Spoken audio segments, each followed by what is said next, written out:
Talking into the mic. Good. Are we talking into the mic? Go ahead. It's Johnny. Johnny. Yeah, you actually can. Yeah, it's Right Johnny. then. I have to be Johnny. All right, Johnny then. Yeah, I'll Welcome, explain Johnny that to you later. Pogo. I'll explain that to you later. It is true, though. So what's been happening? What have you been up to? Oh, sitting at home. Chilling with the wife, you know. Nice. She works from home. We got a dog. Been walking my dog. So he's been happy.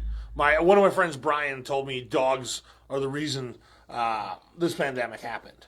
It was the dogs that... Look, okay, you got to explain that one. They're at home with their masters, right? And they're just chilling now. It was an evil plot. Yeah, evil plot. Just get the humans inside. I'll get the human in the house forever. Yeah. Right on. So I have a question for you. So normally for these shows, I never script them. I generally don't know what I'm going to ask people. I just kind of like it to be a natural conversation. But I was thinking this week, because I'm a big fan of comedy clubs. I know, it's hard to believe. I was just thinking. But I've been going to comedy clubs forever, and I've been to your establishment. John owns Good Times here in Lethbridge, for those of you that don't know. Lethbridge's only live stand-up comedy club. Great place to go. But I had some questions that I always wanted to ask a comedian, but I didn't want to be that dork at the end of the show. All right. You're so funny. For sure. So are you always funny? But seriously, do you wake up and crack the whole house up? No. I would say, like, right now, because I'm on camera, I'm more into my, like, character that I would portray on stage. Yeah. I'm on, You're right? on. Like, I'm going to be more energetic. Definitely. I don't normally just, like, bounce around and kind of look at, I'm pretty chill when I'm at home and when I'm, like, just myself. But, when I go on stage, when I do interviews, I try to just, like, be Johnny Pogo rather than John Pogozelski. Gotcha. So it's like an alter ego. Yeah. It's like a wrestling character, right? You think Hulk Hogan is Hulk Hogan all the time when he's at home with his family? No, he's whatever his real name is, hanging with his family, doing family stuff. I think he's at home doing yoga. He probably works out. Cooking, baking muffins. I think he's probably totally the opposite. Of course, but I mean, I would say every comic is that is where it has a persona that they do on stage, and it's something you build. And then when you say, "Am I always funny?" I got into stand-up comedy because people told me I'm funny, right? Like I do joke around, and it's not to say when I'm at home I'm just like robot. Don't do anything with me here. I forgot. So does the wife just be like, "Get funny, Johnny, entertain us"? No. I mean, I make her laugh all the time. It's how I get out of trouble, frankly. There you go. It Listen is up, guys. useful in situations where she gets angry, and then I can just throw a line in there, get that little smile, and or make her laugh. When they try to hold the laugh back, and they're like. That would tick me off. I don't know about you ladies, but probably. No. So, and what age did you know you were funny? Did you know you were always funny? Were you always funny? No, I don't think I was really funny in elementary school. Maybe a little. Not really. I mean, there was kids I would definitely say were the class clowns. I was not in elementary school. In high school, as I got like grade 11, grade 12, and I started getting confidence because I played football and I slimmed down a bit, I became a little more funnier. It was really when I got into university. Because in university, that's where all the smart kids go. All the class clowns from high school, they're not going to university. That's right. All the real funny kids, they're not at university. They're all fucking smoking drugs and going to art school and not hanging out in a business administration class. Exactly. So I then became that class clown. I would have funny things to say in class that to this day I have no idea, but I remember making my human resource class laugh on more than one occasion. Right. Because of something that I said, right? Or did. And that always told me, like, I should do stand-up. And then I just did one day. And so how old were you when you did your first, here's a question. How old were you when you went to yourself? It reminds me of the line from Arthur.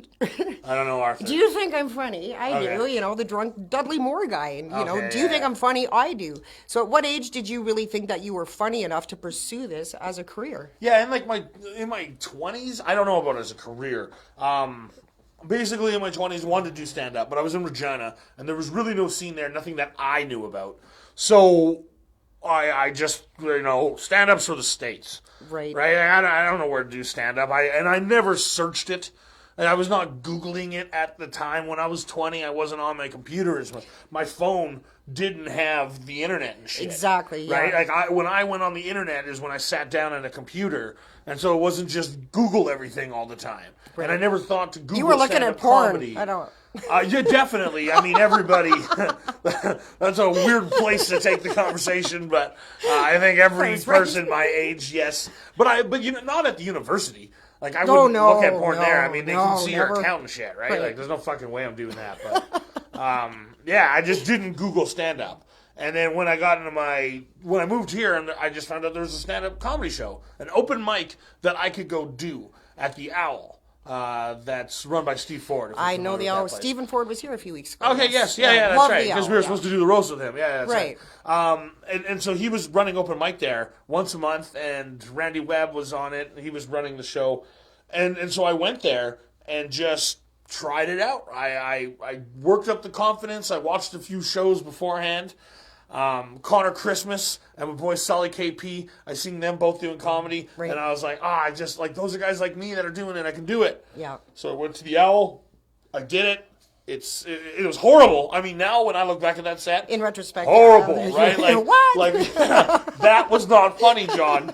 That was not funny. You were not funny. But I made people laugh at the time because of my nervousness. What I compared it, I chugged a beer. You know, yeah, as you do, yeah. As you do. And I got up and I did it, and I got the laughs. And I got a few laughs, and that's all I needed. Because I was like, hey, that was just like Universe getting those laughs, and I can get those laughs. Right. And that must be just an incredibly magical feeling, because when if you're up there and you think you're not doing that well, and then you get that laugh, it's got to just be like adrenaline, like a natural high. Yeah. Like, yes. I really try to get laughs right from the start. If I don't get them from the start, it's going to be a rough show. People are fickle, hey? People are fickle. It's like they got an attention span of about 60 seconds. That's right. And if you suck right off and you lose their attention, people are just like, I'm bored. I'm guilty of it too. I mean, you got to come out and be, and this is what I've learned since I've got into comedy is having that other persona, right? Having that presence, being different than the crowd, not just another person. You're now this character, this face that is going on, right? And it gives you more confidence, I feel, when you're in that, because now that I'm not myself, the things I'm saying aren't really me. You saying it's my character, right? Like, I would never say that as John Pogorzelski. But Johnny Pogo would tell you, go fuck yourself. Bring it yeah. And suddenly we're on the BBC. I heard you swear, and then I was like, oh, okay. I did not. Did I? No, maybe not. Maybe I swore and heard myself swear, and then I thought I was good with that. I don't know. I thought this was a show. We're just getting used to the short table, so I think we're a little off here. Tall table, short chairs. That's right, but we're all good here. So tell us a little bit about. So John's Comedy Club, Good Times here, has been here for two years approximately. Yeah. In fact, we started December 2018 unofficially for a month as like our what do you call it, soft launch. Right, yeah. Just to kind of get the bugs worked out, and it wasn't like promoted at the time. It was just to friends. And then we opened January 2019. It's right on, hey? And so... Pandemic. I know. And do you want to talk a little bit about what we were talking about before the show? Was that opportunity? Yeah, I forgot. I think it's still worth mentioning. Oh, sure. Because it's going to happen. Oh, right. It's just not happening now, but it's going to happen. Yeah. Have at it. Tell them. Yeah, I love the opportunity. Okay. Oh, okay. What was it? It was the Yucks. Yeah. Yucks. So I got signed to do my first Yucks show in April. The show was in April, but it was in March when they signed it up. And I was like, all right, yeah, March sounds like, what the fuck was I just lost my train of thought there because I moved something. But I had the Yucks for April, and then they booked it in March, and then the pandemic happened, and it got canceled. Is basically what happened. So that's frustration for you. Yucks is a big deal, and for a comedian to get that opportunity is like your big break kind of thing, right? It's a break.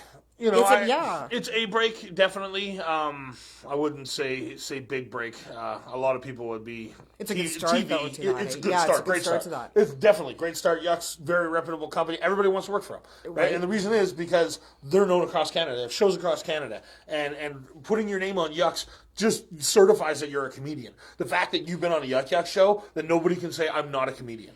Right. You know what Makes I mean? it legitimate, right? Yeah, I'm a comedian for yucks. And Yeah, it but you know just- what? Now you're a guest on Kelly Barrett, Etcetera, so that's got to be huge, right? That'll just launch you right off the map, right? Huge. That's right.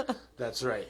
But I did get in with yucks. I actually did 2 shows there, one in November, one in October, one in November. I saw that on Facebook. Yeah, so I opened for the very funny Brett Forte and Brittany Lysing. They're 2 comics that were featured on the CBC Next Generation of Comedy. Right. So, like, they're the next generation, and I'm the guy that's opening for them. Sweet, as good I'm for you. older than them, but, you know, it's... Meh. Yeah, I started later in life, and, you know, you gotta go through what you gotta go through. Frankly... It has nothing to do with anything else. Is I still got to become a better comic, and I feel I'm getting there. Right. Right.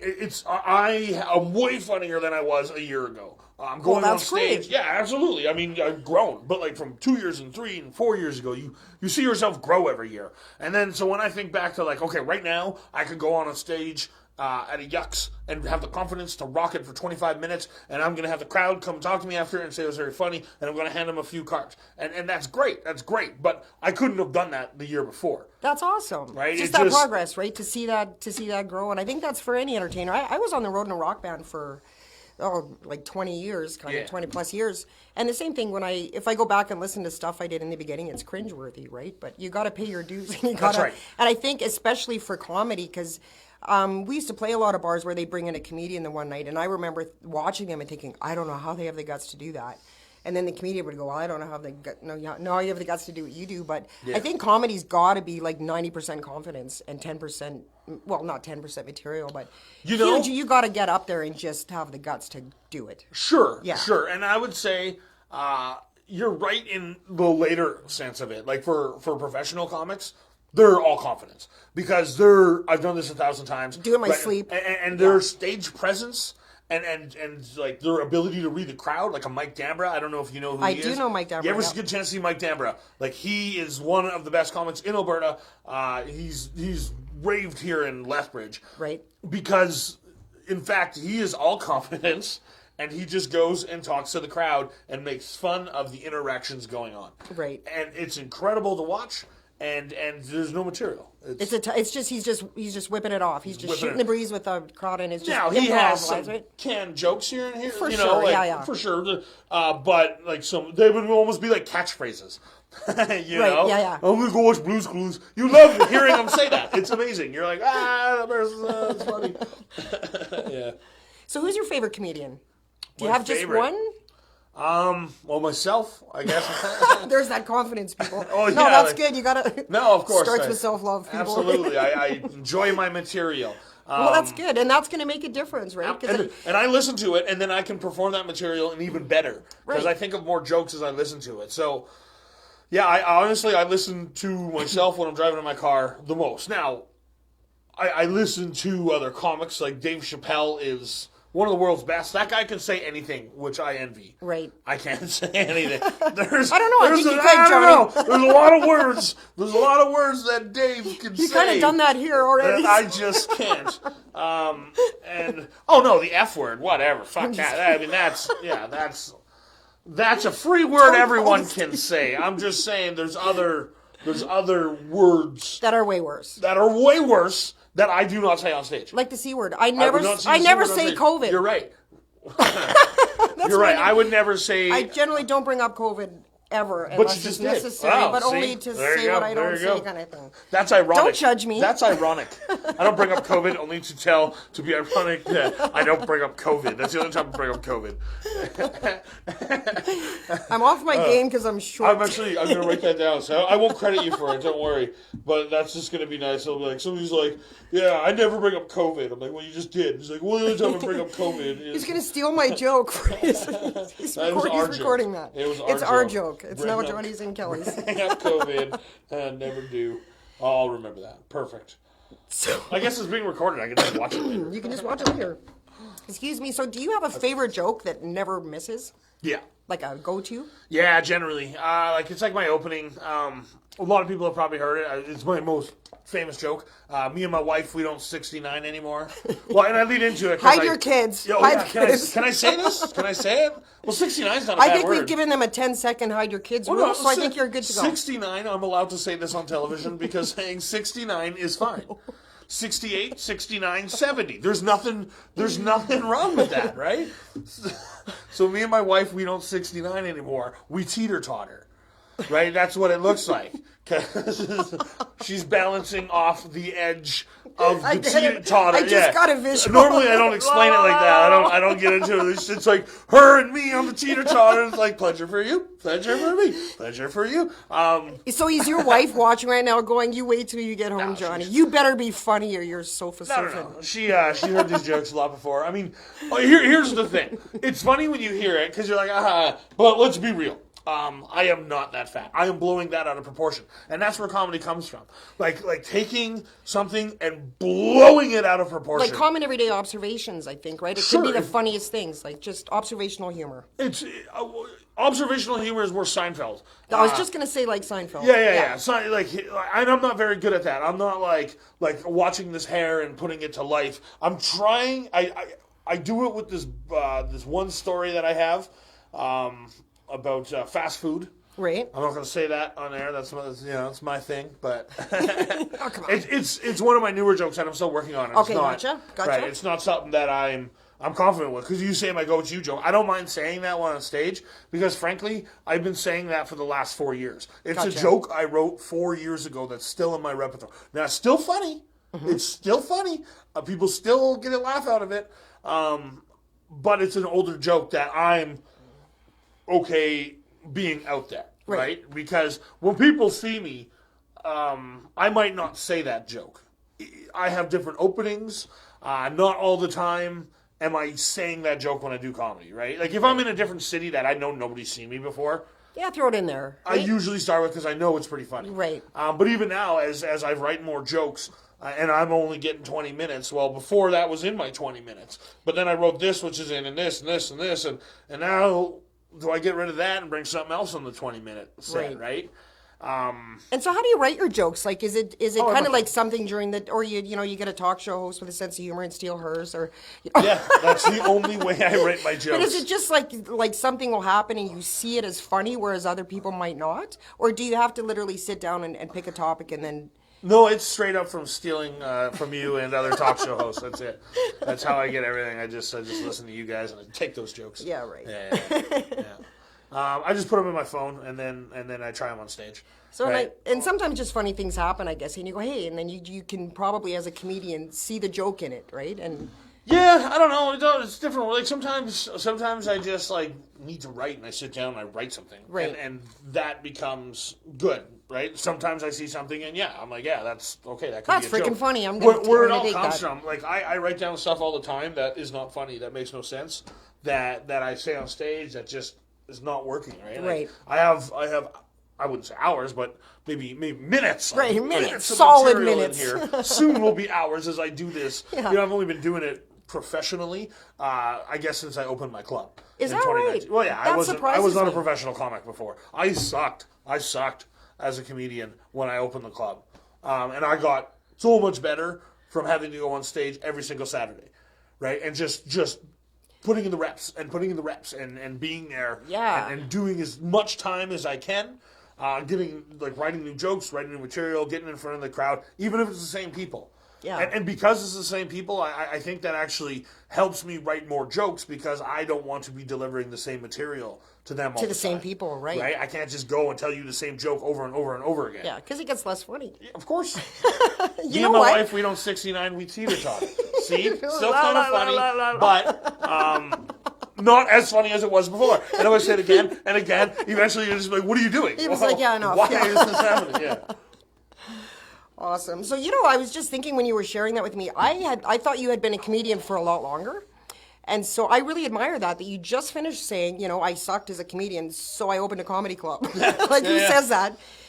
But that's how you I thought I was good at the time. But and I that's had how to you believe cut it. your teeth, and that's sure. and you just got out there and just persevered, and I respect that. I think that's awesome. I needed stage time. Yeah, that absolutely. I just couldn't get in my and there's so many great comedians in Calgary, comedians that are better than me in Calgary, and they're not getting on the Yucks. So how am I supposed to go get time at a Yucks club? The only way I'm going to get more stage time So buy your own club. is to It's brilliant. Yeah, essentially. Yeah. I guess in that regard, but it just my drive to want to be in comedy, and the fact that I know I started late, right? Like if I started when I was 20, and then by the time I was like 25, I was a pretty decent comic, and then I could go and just like bum around in Calgary and go to the Yuck Yucks open mic so much that they just start seeing, hey, this guy's pretty funny, Right. and then I get an opportunity, and that's the way I work my way in. Sure, that would be great if you're a young man. Right. I didn't start comedy till I was 27, seriously, till I was... That's so or old. not even 27. How old am I? I was 29 when I started comedy. I don't know. That's not old to me. I think even if you bummed around the clubs for 10 years, For sure. I don't think comedy's an age. But I'm married now. My wife doesn't want me... She probably wants you to get on the. No. She loves having me around. I'm sure she does. She cooked me a delicious breakfast this morning. What a lovely told wife. me not to get COVID. And yeah, that was pretty much it. She's a great wife. I get what you're saying there. It's definitely easier to get out and do the touring and the experimenting when you're on your own and you don't have a family. Yeah. I totally get that. Yeah. So what's next when you what's next? I'll ask you this two-part question, like personally, professionally in your stand-up career, and with Good Times. Like, where do you see this going? Like, assuming the COVID is going to be gone or controlled, or we're all going to be vaccinated and have to show our card to get into your club, or whatever happens, and we won't even go down that road. See, I just did it again. Yeah. We're not going to go down there, but so what have you got? Like Ultimately, I just want Good Times to take over the world. Just everything Good Times, will just be like this huge monopoly, and I'll be this big philanthropist with millions and millions of dollars. And I would do good with the money. I would give it to the people. Would you talk show hosts? And, Yeah, of course. Remember that Kelly girl that gave me that winning joke? I just look at like Bill Gates, who has like millions of dollars and billions even, and these guys, and they're like, they can't just like be like, hey, let's put $5 billion, which is fuck all, into little for them. I mean, it's nothing all. I don't know how else to say that. I don't know where I got off track with that. That's a whole other rant. Squirrel. Where I see Good Times was the question, I believe. That was the question. Obviously, we just want to have a good, presence in the community. Right. That we're like a staple night out. When people are, good time, always fun to do. Our shows are generally sold out. That would be nice. I'm on the road touring at different clubs as the owner of Good Times. Right. And the club's running and operating as I go on to, and then I can come back and headline this club every 6-7 months, And not only that, you can scout other comedians that you might, when you're out touring, that you can bring back to your club. And I will say this, I've been to Good Times on a number of occasions, and for the price of the ticket, what is it, $10, 15 tops? 15 usually, yeah. For an entire night of comedy, like that is unheard of. 10, we do cheaper if you buy earlier, and this was like obviously when you're open and stuff. Unfortunately closed now because we can't do comedy since November. 27th? We closed basically when they're put the curfew on, and the last one, well, the one that we closed to the 27th, right? So whatever they said then, and then we were just like proactive. We're like, well, we don't want to be the cause of an outbreak. Of course, and the amount that we got to pay a comic to come down, and everything we got to do, and the amount of people we were getting out. Right, yeah. And frankly, we couldn't even have that much more, and it's just like there's no making money on this. Right, like it's just better. It's tough. To close. It's so tough for businesses. Oh, it's horrible. Like, it's not the best. Thankfully, I have to give it up to our government. Whoop whoop for the SEBA. You ask any small business owner, and they're like SEBA, right? You don't even have to tell you what it means. You don't know what it means? Look it up. Yeah. And SEBA has been very, very gratuitous and helpful to us. The government. The government, Okay. Absolutely.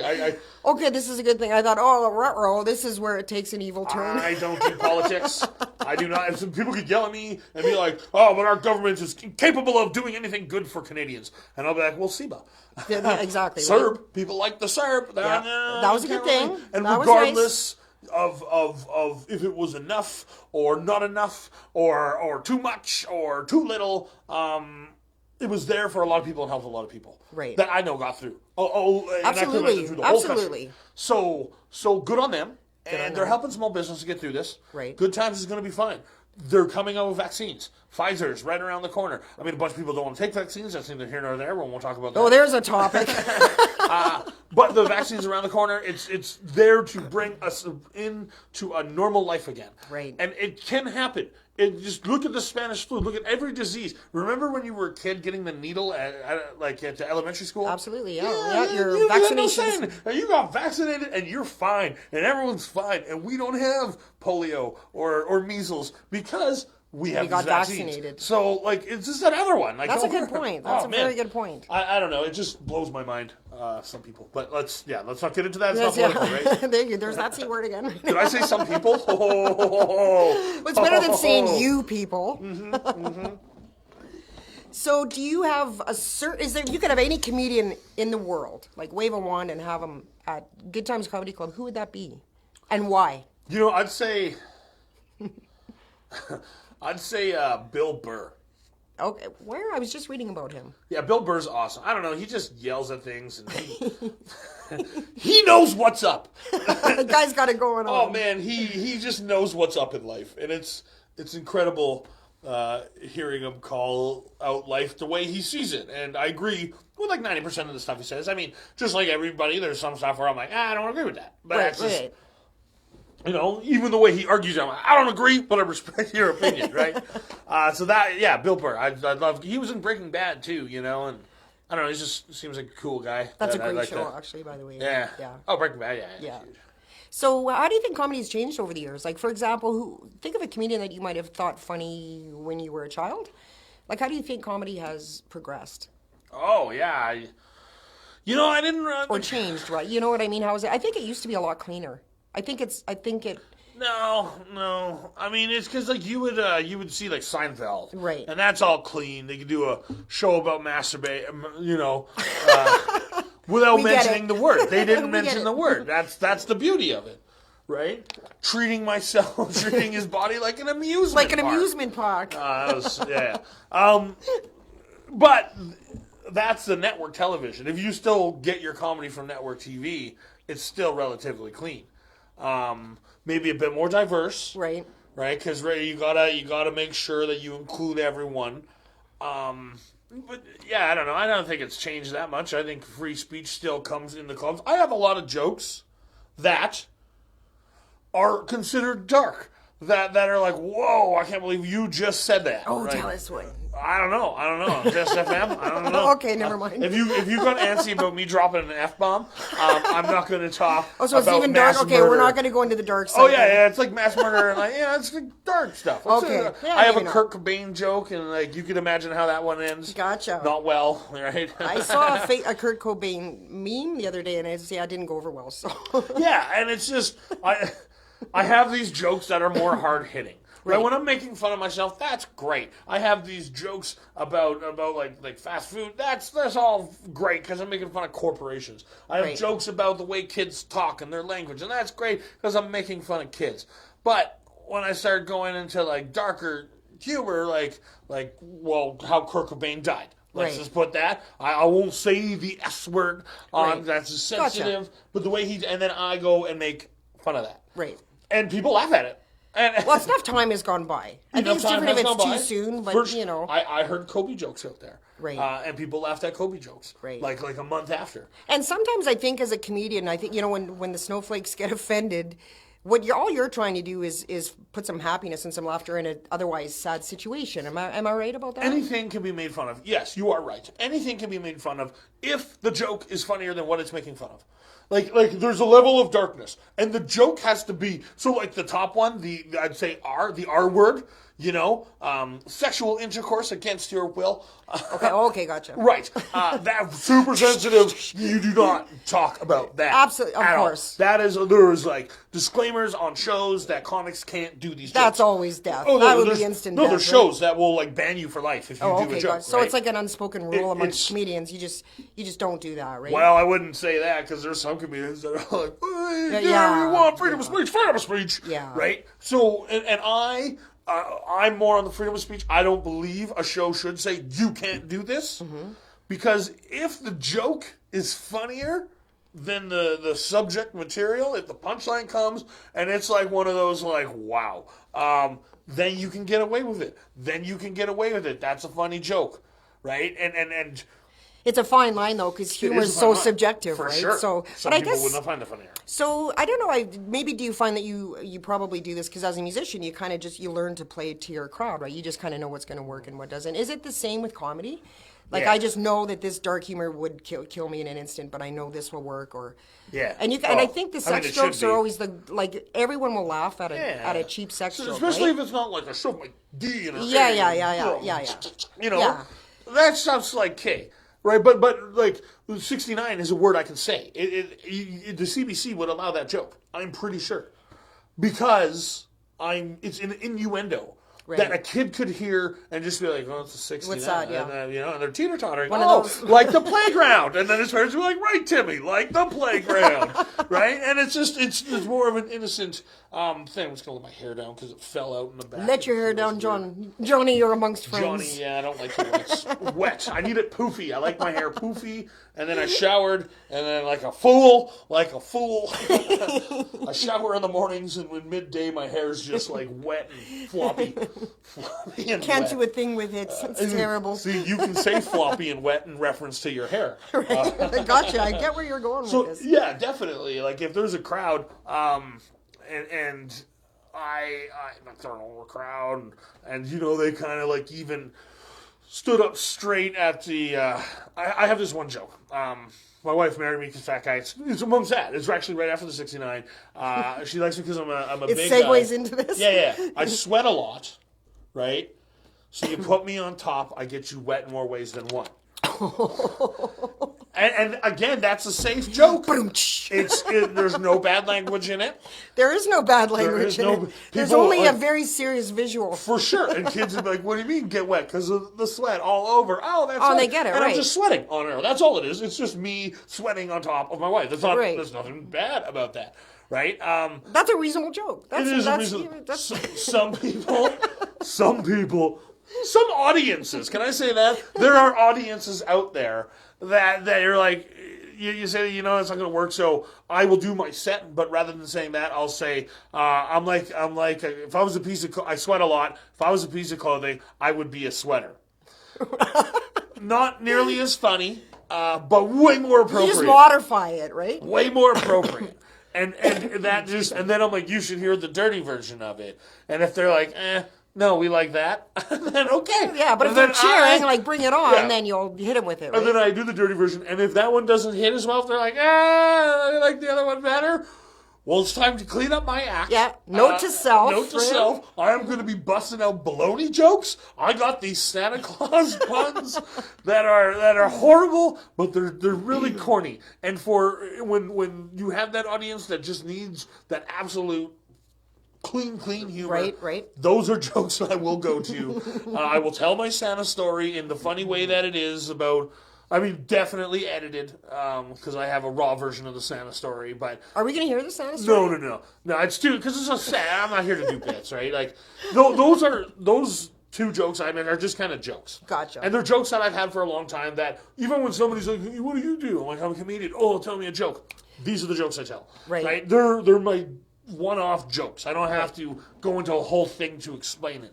But like the Santa bit, if I say to you, I'm not good enough to work at Center Village Mall, I'm working at Park Place Mall. Not that funny. But when I say that, after my whole Santa bit story, it is hilarious. Right. Also, I didn't deliver it very well. And they're already geared up to laughing. I think once they're in the zone, right? Yeah, for sure. Just keep it going. Yeah. When you get the crowd rolling, it's very easy to just keep that momentum rolling, and that's what it's all about. So that's why I try to get like the laughs right off the hop. Right? Yeah. I'm not somebody that goes, "Hey, what's up? How's it going? Blah blah blah." Take my time and then start telling a long story to get into a joke. I'm just like, "Guys, what's up?" That's the way to do it, I think, because I've seen comedians before that do that, and they're like, "How are you?" And they tell you a little bit about nobody cares about your day. Make me laugh. You know what I mean? And so I think to go in like your concept is just to nail them right off the start and just go for it is the way to go, because it's like, bam, this guy's funny. That's why I'm here. It's my way to go, definitely. And what you said earlier, like you kind of commented about, I guess it was like a comedian to know the crowd, right? Right. And for me, yes, you should. That's why I said you should, and then I went off squirrel brain as I did. But some comics don't believe that. Some comics are like, this is my art, and this is my form.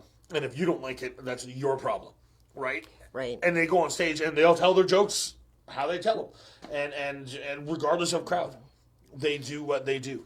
And to me, and as a club owner, that's just hard to, it's hard. Hard to swallow because you're there to make people laugh, not. And sometimes they won't. Sometimes, like in the the right crowd, they'll kill it, but they'll also greatly offend other people. And I've had 6 customers offended at something that was said on stage. 6 people. That 6 at one show? No, over the course that we've been open. At various times. Is there a party that kind of likes that? Do you kind of feel like you got a little street cred when you offend somebody? Like, just, No, I hate it. Really? I hate it. Like, it's just because the customer's always right. And I mean... Because if it's only 6 after all, then it has to be them. For sure. And I mean, they not were them, not you, right? A particular show was going on, and they were the only one in that show to be upset. So, it was... But... What are you going to do, right? What are you going to do? That's a pretty good record, actually. If you've only offended 6 people. Well, I think there was 3 in a group, and then 2 and 1. So that'd be about the 6. That's not bad. I've offended more than 6 people since last Monday, so... Oh, okay, well... Not intentionally, but, No, I mean, I may have... I know I had a girl... I had a talking to? From... a what for? Because I made jokes about lesbianism. I have some jokes about that, and I have, and they're very, I feel, tastefully done. Right. Right. And I have Whitney and Sam. I don't know if Whitney and Sam, if you're watching, what up? Shout out to them. I call them the lesbians. They're the lesbians. They come to the club all the time. They're my biggest fans. When I headlined the show in October, they stayed for both shows and just cheered and whooped it up, and it's awesome having them there because I make fun of them a bit. It's like the lesbian posse, yeah, right? That's right. And I'm sure they're okay with it. They are because you're saying it right now. So. Of course, absolutely they are. It's a joke that we have. If I called two girls in love, lesbians in love, don't call us that. I wouldn't call them that. I'm like, yeah. But if I'm on stage and I'm like, and I call them that, and they're like, yeah, they're proud to be it. Great. And they should be proud. Absolutely. They should be proud to be lesbians. They love proud to be Lebanese, proud to be lesbians. They have that nickname at the club, and it's just loud and proud people. So, and they told me that they've liked the lesbian jokes that I had, right? Yeah. And it wasn't a bad joke, but I had somebody tell me on the street that I was punching down, and I was trying to punch down. I can't make fun of that. There's no way I should be able to make fun of that and say those jokes because I cannot relate to it in any way. Well, if you only told jokes about things you related to, that would really narrow the scope down. I mean, for sure, and also. It is one person's opinion amongst many people that have heard that joke and are like, that's funny. Right? That shit's funny. That's right. So if you get the odd one, it's like, whatever. You know, it's going to happen. You can't. That's right. You can't please everybody all the time, right? You got to say sorry. And I'm not here to ruin your world. And I own the club. Right? I'm not going to yell at you and tell you can't have opinions and don't tell me how to do my comedy. No. Absolutely not. I'm not that type of person. I just say, I'm sorry. You just apologize. Sorry you're not cool enough to get my joke. Well, no. Again, you're just that would be the opposite of apology. You can't. And if somebody starts heckling me and coming at me, fine. That's a different story. Oh, that was one of my questions. How do you handle hecklers? Does it rattle you, or do you have a bunch set aside and you're just ready to throw them back? It rattles me. I get rattled. I'm not I've been in a lot of roast battles and I get crushed in roast battles. I've beaten a few guys where I went just really zany because I didn't care because it was not for a tournament or I wasn't trying to get to a final or anything like that. And people make fun of me. It's really easy to make fun of me. I am over. The reason we are sitting at low chairs and this tall table is because I was not sitting on the tall chairs they had. Because those tall chairs are frightening. They're this wide. I've broken 3 of those chairs in my life. 3 of those chairs. I'm not sitting on those chairs, right? I'm a big guy. It's easy to make fun of that. And then I'm just not quick-witted. I'm not mean-spirited, right? My comedy isn't making like mean comments directed at people. That's not my good. comedy. And I like that because there can be even self-deprecating humor.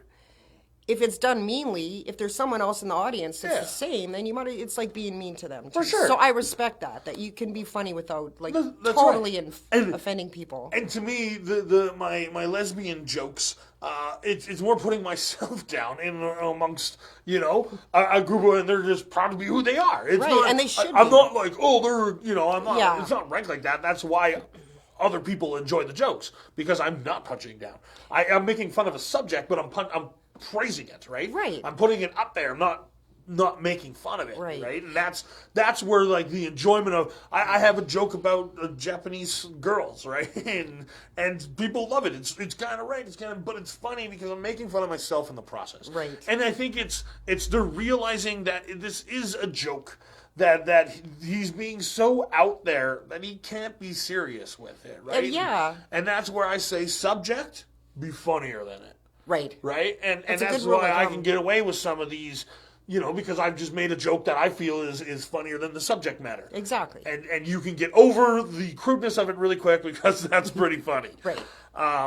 That's funny right there. I don't care what anybody says. That- So it that's works, right. right? Right, And I think people, if they're in a comedy club and they're going to get offended, it's like, did he actually just say that? Yeah, he did. It's a comedy club. This is a comic. Crazy stuff's going to come out of your mouth. Right? Again, if it's funny. If a dude If went up it's there funny. and just, you can't just like spout hateful comments and Of course just not. be, I don't even know a good word for it. Zionist, I want to say. I don't know what that is. Sorry me if you're a Google. Zionist. Yeah. And then yell at people, and it's through a comedy club, you have to listen and not be offended. No. You got to be funny as a comic. First and foremost, you got to be funny. Right. And whatever that may seem, whatever comedy is subject to interpretation, I guess. Absolutely, yeah. Some people think funny is this and that and other things. In the general, read the crowd. Read the crowd, in my opinion, and if you know if the joke's going to work or not before you drop it, especially as an amateur comic. I mean, Right. once you hit that pinnacle, then you can say whatever you want. Right. Dave Chappelle can say whatever he wants. So there are certain people that can literally get away with saying Yeah. anything, hey? Yeah. Because it's just, you're at the top of your game, so... Yeah. I gotta respect what you are doing is comedy. But for some guy like me who's played Yucks twice, Johnny Pogo is not. I still get called John Pogo, and the reason it's Johnny Pogo and not John Pogo is because John Pogo is John Wayne Gacy, Pogo the Clown. He did horrible things. Did not know that. You Google John Pogo, you get Killer Clown kills a bunch of little boys. You Google Johnny Pogo, you get me. Well, there's got to be a joke in there, just running with that. I do kind of mention it sometimes. I actually say the reason I prefer Johnny is because a John is a toilet and a man who picks up prostitutes. I've been mistaken for both those things, which is weird. So I prefer Johnny. Yeah. Johnny works. Johnny works. Right? That's Johnny why Pogo. like Johnny Pogo. That's the character. That's when I'm out. That's my name. That's my website. That's my Insta. That's all my online persona. That's the comedian. Is Right. Johnny Pogo. Right. Yeah. Gotcha. Yeah. So we're just about out of time here.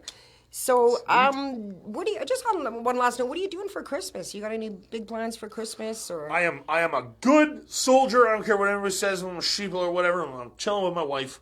We're just staying at home, hunkering down, not spreading COVID, not Just gonna have receiving COVID. Right. Because if there's one thing you don't want to give or receive this year is COVID. Absolutely. Right. Yeah. And so I'm just staying home. We're not visiting our family in Saskatchewan. We're going to Skype in with them. She's got family in Mexico. We were actually supposed to go to Mexico to be with Anna's family, my wife. Right. But obviously that's not happening. So yeah, we're just hunking down, following the rules. Right. Yeah. Yeah, well, I've got family in Saskatchewan too, and and I just can't thank you enough for being here, especially during this time, right? I know. 'Cause- and to be able to do the live thing instead of the remote, I just love. You coughed when I got here, and I'm like, if she coughs 2 more times, I'm out. It's just dry in here. I'm out. It's like COVID. I know. It's no It's COVID, like, I promise. It's like, I'll let one cough fly because sometimes I gotta clear my throat, but like this One- cough keeps going. I'm out of here, man. Yeah. So thank you so much, Johnny, and we look forward to seeing you tell my joke at Yuck Yucks. You know what? And You have called it your joke too many times. I will not do it. It's stricken. It's stricken from the record. You'll never hear that. It's deleted. but we do look forward to seeing what Good Times has to offer when all of this craziness is over. and seeing you do your live stand-up show again, and I just can't thank you enough for being here. And for those of you out there, this will be my last show until January 3rd, because I'm getting out of Dodge for Christmas. And you're going to want to tune into that. The Tyrants of Chaos will be here January 3rd to let us know what they're doing and play some songs, hopefully, on their new upcoming album. So thank you guys all so much for tuning in. Have a Merry Christmas. Stay safe and sane, and be nice to each other. Take care. Bye-bye. Yay! That was Sweet. good.